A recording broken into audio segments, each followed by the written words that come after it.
Days of anticipation have led up to this, an occasion worthy of a packed stadium. Don't miss a second. Stay with us for every minute of the action. A warm welcome to you from the Emirates Stadium.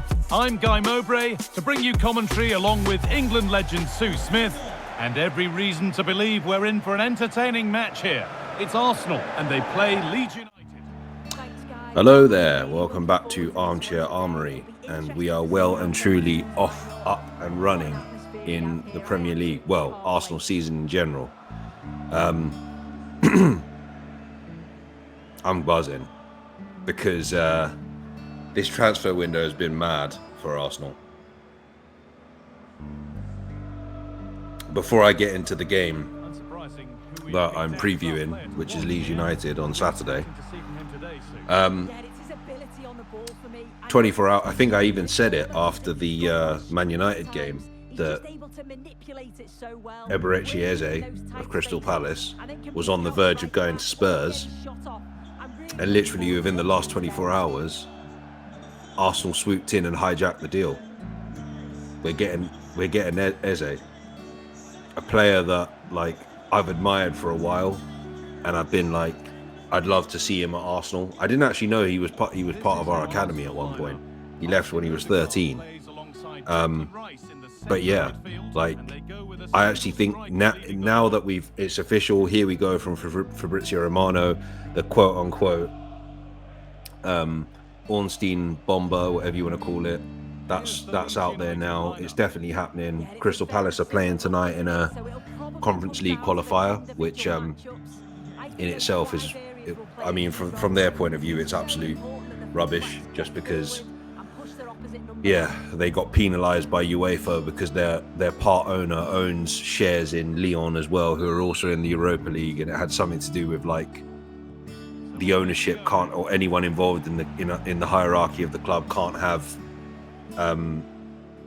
joint ownership of two clubs in the European competition or some bollocks like that. So they've been bumped down to the Conference League, and they have a qualifier tonight, which from when I checked the live coverage on here in the UK, he wasn't starting or on the bench. I think he's just there at Selhurst Park. I don't think I didn't, when they were saying that they were, because one of the rumours that came out was that the reason why the move to Spurs was delayed was because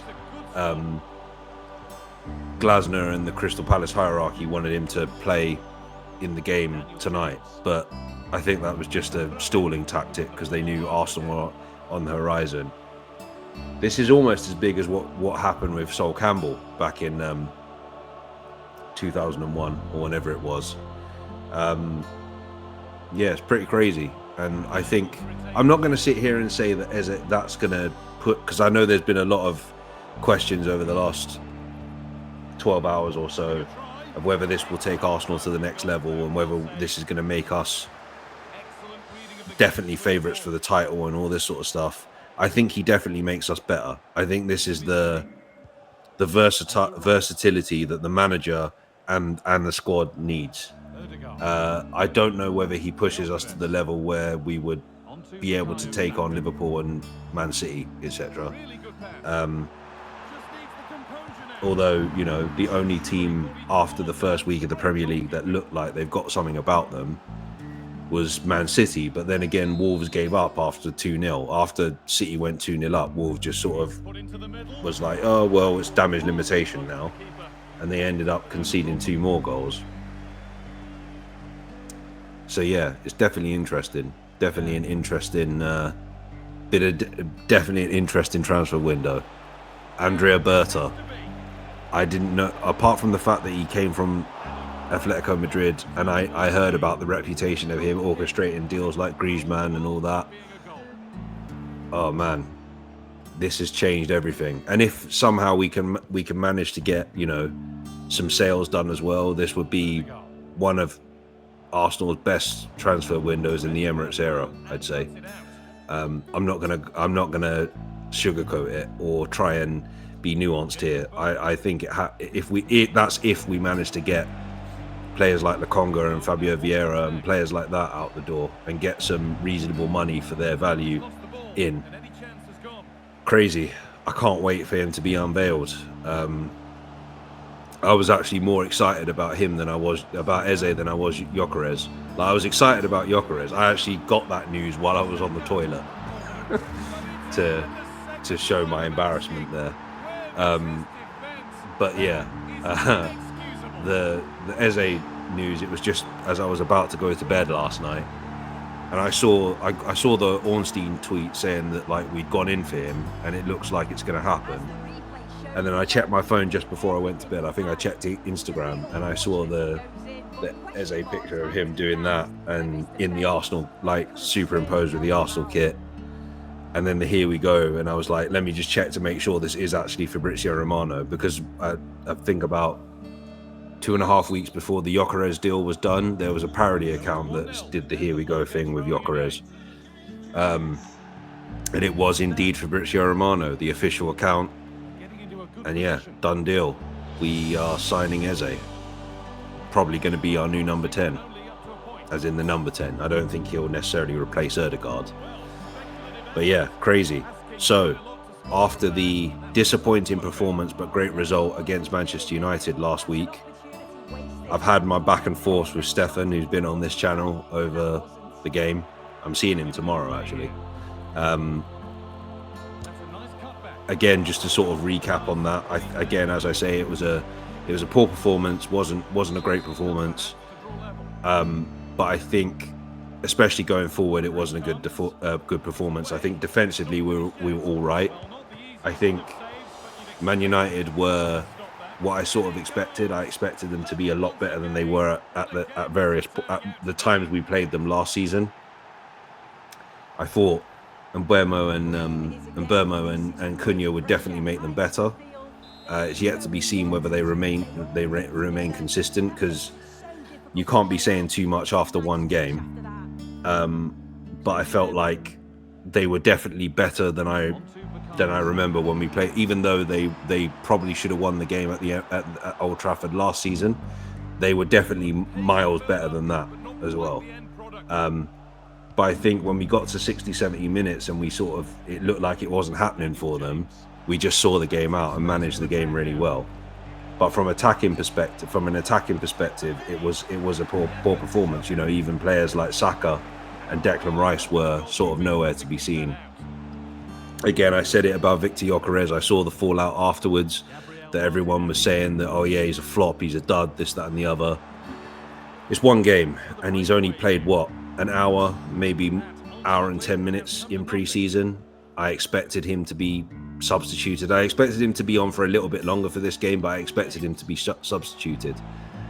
Since then, we've also had an injury to Havertz, which I think kind of pushed the boat for us to go out and get Eze. Yeah, looks like it's going to be I'm hearing it's an ACL. So yeah, not good. Potentially 3 months. Potentially also it could be the season. We don't know yet. Obviously wish him a speedy recovery. I mean, when he came on, we looked slightly better going forward, to be fair. But I think it's going to take time for players like Zubimendi and Gyökeres to bed themselves in.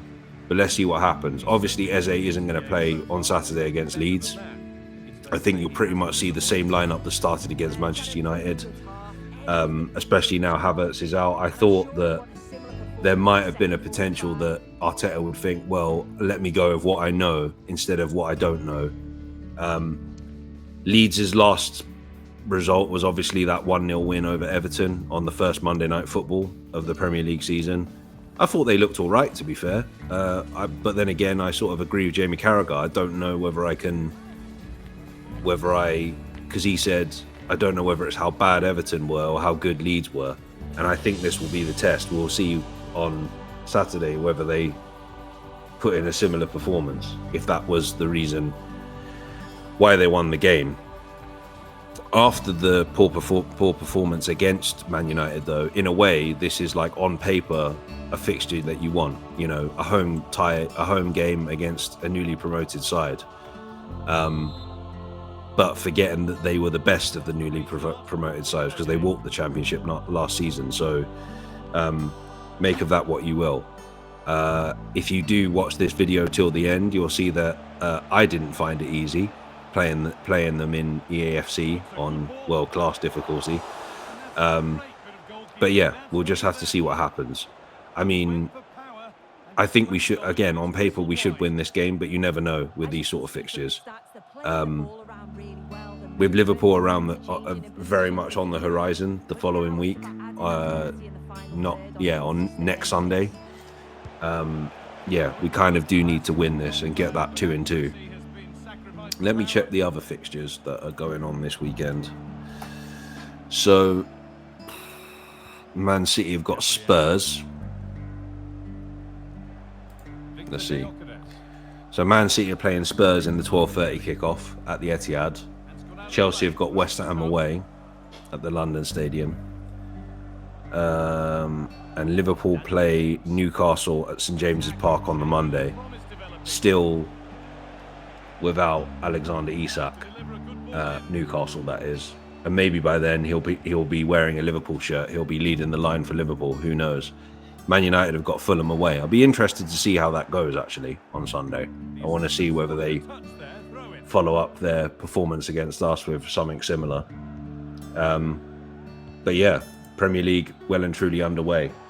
I'm expecting a win, but I always want us to win, but I'm not going to go in here thinking that like it's a foregone conclusion. But yeah, Eze to Arsenal. It's been a really good transfer window. And this is why I keep saying, you know, and I don't think it's the people that watch my videos, even though it's in the hundreds, rather than some of these other big accounts that get, you know, 1,000 views per video and thousands of views per video and stuff like that. But this is why I say to people in all walks of life, not just football, remain calm until the outcome is conclusive. You can't control it, so just wait for the outcome. And you know, if it's bad, you just take it on the chin and you're like, okay, yeah, let's move on. It's not great, but let's move on. If Eze did go to Spurs, or if Gyökeres went to Man United, let's say, it's like, yeah, it's annoying, but you know, there's nothing I can do about it. There's nothing you can do about it. Let's just move on. But fortunately, the perseverance paid off. And this is why I get frustrated with our fan base, especially the online fan base, because we always seem to overreact every single time. Either the club doesn't do what these sort of standards FC type fans do or want them to do, or if anything negative happens, we seem to go down this like self-flagellating, oh, we're such a joke of a football club, we're so shit, we're this, that and the other, instead of just being like, okay, let me just sit back and wait and see what happens, and then we'll react. If it turns out that it's not going to go our way, then we can react. And even then, you got to react modestly. You can't react like a 12-year-old. You can't be a 45-year-old man or whatever and be acting like a 13-year-old. But anyway, enough about that. But anyway, hopefully, yeah, we get the win. And we get to see Eze unveiled at the Emirates before the game. Hopefully. Let's see. He's got his medical book tomorrow. But yes, come on. Yes. Yes, get in. Right, I'm going to leave it there. I will be back again, hopefully after the game on Saturday. Until then, as always, like and subscribe. Take care and stay safe. Remember to like and subscribe, and also follow Dan on social media. All the information is in the description below. Well, underway again. Is there to be one more twist to the tale?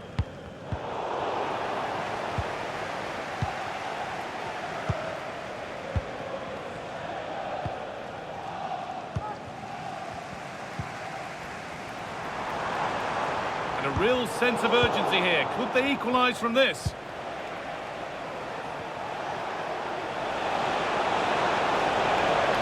is a good run. Now, can he pick out the right option?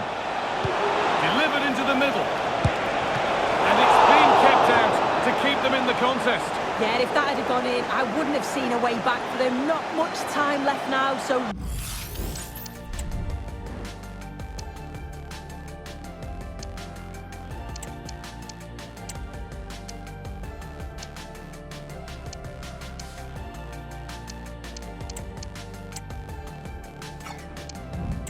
It's an important save that was.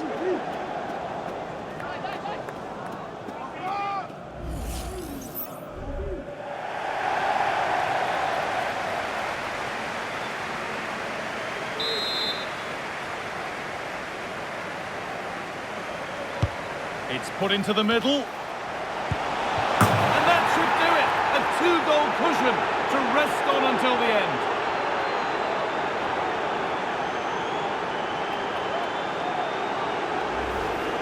Well, let's take another look at this. It's a good delivery from the corner. And all the forward has to do is get on the end of it, which he does so well. It's a really nice finish.